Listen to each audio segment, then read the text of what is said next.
Rain hammered the Soul Alley like bullets on concrete. Maya's small feet slapped through puddles, her breath coming in desperate gasps.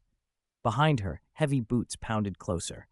"Get the girl," a voice shouted in English. She was 7 years old and completely alone. Her mother had vanished 3 days ago. Strange men came to their apartment. Maya ran. Now she burst onto a crowded street where black cars blocked traffic. Men in suits surrounded one figure. Tall, still, dangerous. Everyone whispered his name with fear. Kang Min-ho, the Korean Mafia boss.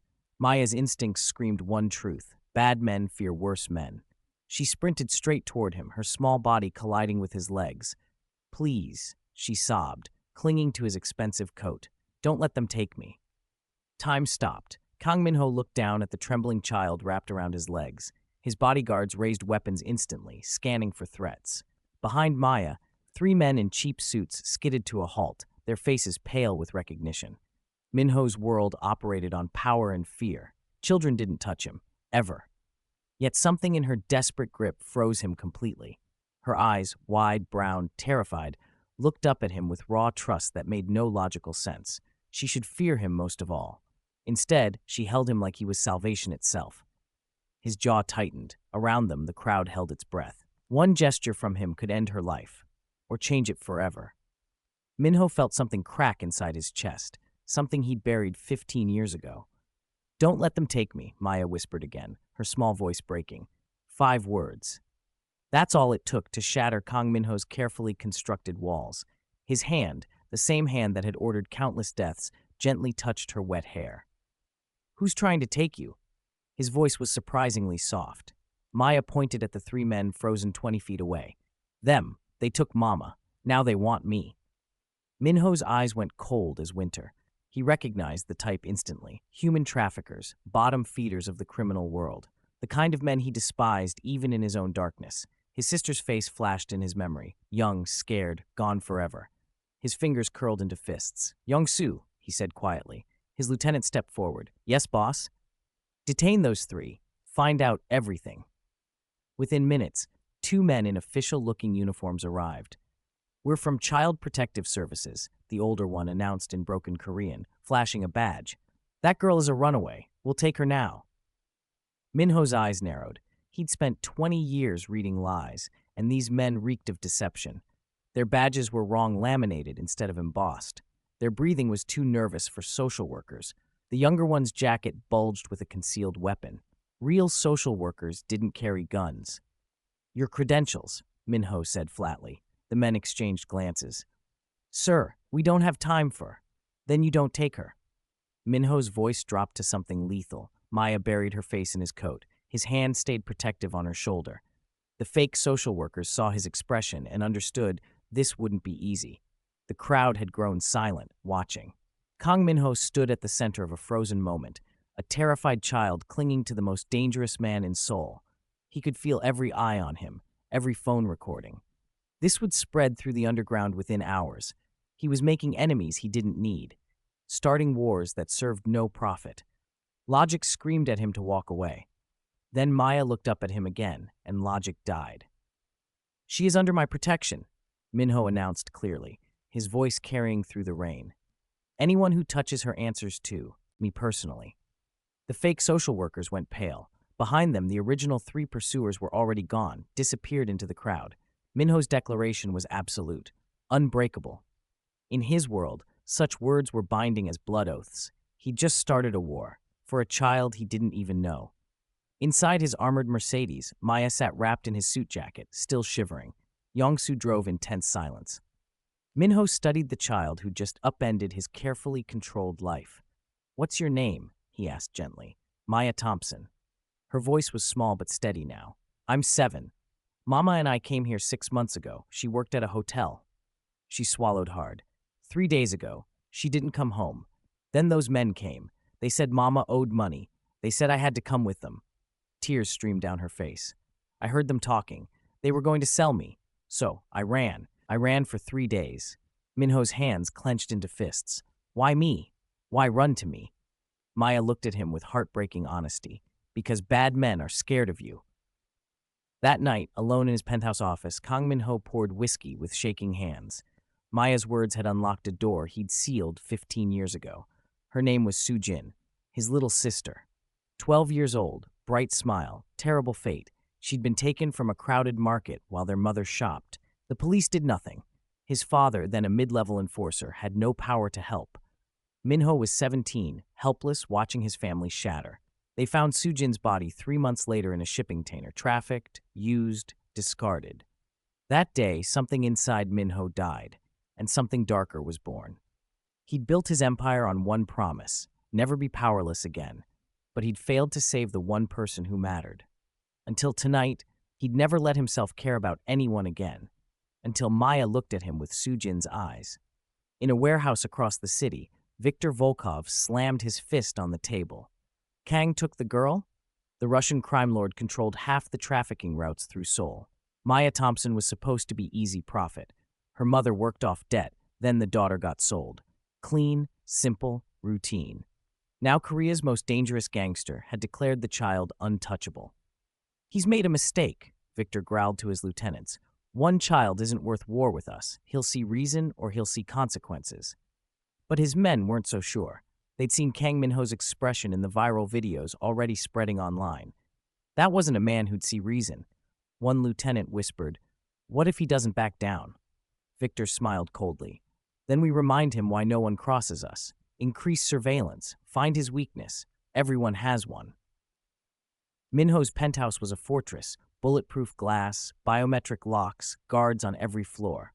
Maya slept in the guest room, finally peaceful after 3 days of running. He watched her through the cracked door, something unfamiliar stirring in his chest. "She can't stay here forever," Yongsu said quietly behind him. "This will draw attention. Enemies will probe for weaknesses." "Then we eliminate the enemies," Minho replied simply. "It's not that easy, boss. Victor has connections, corrupt police, judges, politicians. He moves girls through official channels. We can't just strike without proof." Minho turned, his expression granite. "Then we find proof. Pull every resource. I want to know every route, every corrupt official, every location Victor uses. We end this network completely." Yongsu hesitated. "Sir, that's war." War was declared the moment they touched her. Minho's voice was ice. They just didn't know it yet. The attack came at 3 a.m. Explosions shattered windows on the lower floors. Armed men in tactical gear swarmed the building. Alarms screamed. Minho moved instantly, grabbing Maya from her bed. "Stay behind me. Don't let go." She nodded, terrified but trusting. Gunfire erupted in the hallway. His guards fought back desperately. Too many enemies, not enough time. Minho carried Maya through the chaos, his body shielding hers. A bullet grazed his shoulder. He didn't slow down. They reached the panic room, steel walls, separate air supply, direct tunnel to the underground garage. As he sealed the door, Maya looked at his bleeding shoulder. "You're hurt." "I'm fine." He wasn't, but her safety mattered more. Outside, the battle raged. 3 of his men died protecting their escape route. The message was clear. Victor wanted her badly. Bad enough to assault a fortress, to start open war. Minho held Maya close, his decision crystallizing into absolute resolve. This ended now. For 3 days, Kang Minho became something terrifying. He unleashed every resource, called in every favor, activated every sleeper agent. Victor's trafficking network began to collapse, safe houses raided, corrupt officials exposed, routes shut down, operatives vanished. The underground whispered in fear. The dragon was awake. Minho didn't just strike, he dismantled. Methodically, brutally, completely. In his penthouse war room, maps covered the walls with red marks spreading like infection. 16 locations destroyed, Yongsu reported. 43 arrests. Victor's losing millions daily. "Not enough," Minho said coldly. "I want the whole network gone, every person involved identified and eliminated." His phone buzzed, an encrypted message. "You can't protect her forever. One mistake. That's all we need." Minho stared at the threat, then at Maya sleeping peacefully in the next room. She'd colored him a picture today, called him Uncle Min. Something inside him broke and healed simultaneously. "Let them come," he whispered. While war raged outside, something unexpected happened inside the fortress. Maya began to heal. The nightmares came less frequently. Her smiles appeared more often. She drew pictures with bright colors instead of dark scribbles. Minho hired tutors who came to the penthouse. Maya absorbed learning like a flower drinking rain. English, Korean, math. She was brilliant. She's reading at a 10th grade level already, the tutor reported, amazed. I've never seen a child recover so quickly. But Minho understood. Maya wasn't just surviving, she was proving she'd escaped. Every book she read, every lesson she mastered, was evidence that the traffickers hadn't won. One evening, she climbed into his lap while he worked. Uncle Min, will you read to me? He'd killed 3 men that morning, ordered 2 executions before lunch. Now he read Dr. Seuss with a child's head against his chest. Yongsu watched from the doorway, barely recognizing his boss. The dragon was becoming human again. The betrayal came from inside. Ji-sung had been Minho's lieutenant for 8 years. Trusted, loyal, or so it seemed. Victor's offer was simple, $5 million and control of the southern territories. All Ji-sung had to do was provide Maya's location and daily schedule. He justified it easily. One child wasn't worth protecting. Business was business. He sent the encrypted files at midnight. By 1 a.m., Victor's team was mobilizing. By 2 a.m., Yongsu had discovered the breach. It was Ji-sung, he reported, his voice shaking with rage. He sold us out. Minho's expression didn't change. He'd learned long ago that everyone had a price, even people you trusted. Where is he? Tried to run. We caught him at Incheon Airport. Bring him to the warehouse. Minho stood slowly. And double Maya's security. If Victor has the intel, he'll move. Fast. The war was about to reach its bloodiest point, and this time, the enemy knew exactly where to strike. Victor planned it perfectly. A coordinated strike, hit the penthouse, the backup locations, and Minho's key lieutenants simultaneously. Spread his forces too thin to protect everything. The assault began at dawn. Explosions rocked 3 buildings across Seoul. Gunfire erupted at the penthouse. Armed men breached the lower levels, pushing up floor by floor. Minho had 90 seconds to decide. Stay and fight, maybe win, maybe die. Or run with Maya, survive but lose his stronghold. He looked at the child hiding behind his desk, clutching her stuffed bear. No choice at all. Yongsu, evacuate her through the southern tunnel. Take 12 men. Don't stop until you reach the safe house in Busan. Sir, you can't stay here alone. That's an order. Minho's voice was steel. Protect her. That's all that matters. As Yongsu carried Maya away, she screamed for him. Uncle Min, don't leave me. His heart shattered, but he smiled. I'll find you, I promise. Then he turned to face the army coming for him. The penthouse became a war zone. Minho fought with the precision of someone who'd survived 20 years in hell. Every corner was a kill zone. Every shadow hid death. He wasn't just defending territory, he was buying time. Time for Maya to escape. Time for Yongsu to reach safety. His shoulder bled from earlier wounds. A bullet grazed his ribs. He kept moving. Outside, sirens wailed. Police would arrive eventually, but too late. This was the underground settling accounts the way they always did, with blood. On the 20th floor, he faced Victor's best operative, a former Spetsnaz soldier who'd killed 40 men. They fought hand-to-hand in the smoke and fire.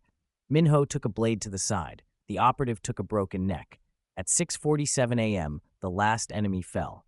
The building was destroyed. 17 bodies littered the floors. But Minho was still alive, and Maya was safe. He collapsed against a bullet-riddled wall, bleeding and exhausted. His phone buzzed. Yongsu, she's secure. Minho closed his eyes. Worth it. 2 hours later, Minho stood in an abandoned factory where Ji-sung knelt bound. The traitor's face was swollen from interrogation. I had no choice, Ji-sung pleaded. Victor would have killed my family. Everyone has choices, Minho interrupted coldly. You chose money over loyalty. His gun felt heavy in his hand. 15 years ago, he'd sworn to protect the innocent, to never become the monster who'd killed Sujin. But Ji-sung's betrayal had nearly cost Maya everything. The child who'd restored his humanity. The child who called him uncle. The choice was impossible. Execute the traitor and maintain his reputation, or show mercy and appear weak. Then his phone buzzed. A video from Yongsu, Maya, safe in Busan, coloring a picture. She held it up to the camera, a drawing of Minho and her holding hands. Tell Uncle Min I love him. Minho's hand lowered. You're exiled, he told Ji-sung. You have 24 hours to leave Korea. If I ever see you again, mercy ends. He chose the child, always the child. The war ended not with explosions but with information. Minho's team had gathered evidence during the raids, videos, financial records, witness testimony. Victor's entire network exposed. They delivered everything to Interpol, the FBI, and international media simultaneously. Within 48 hours, arrest warrants spanned 12 countries. Victor's empire collapsed. He was captured in Bangkok, facing 847 charges. The trafficking network was destroyed, but the cost had been enormous. 23 of Minho's men dead, his penthouse destroyed, multiple businesses compromised. And inside, deeper wounds. He'd nearly lost Maya, nearly repeated his greatest failure. In the aftermath silence, Minho sat in a temporary apartment, watching Maya sleep peacefully. Young-soo entered quietly. "It's over, boss. Victor's done. The networks are gone." Minho nodded slowly. "What now?" Young-soo asked. For the first time in 15 years, Kang Minho didn't have an answer.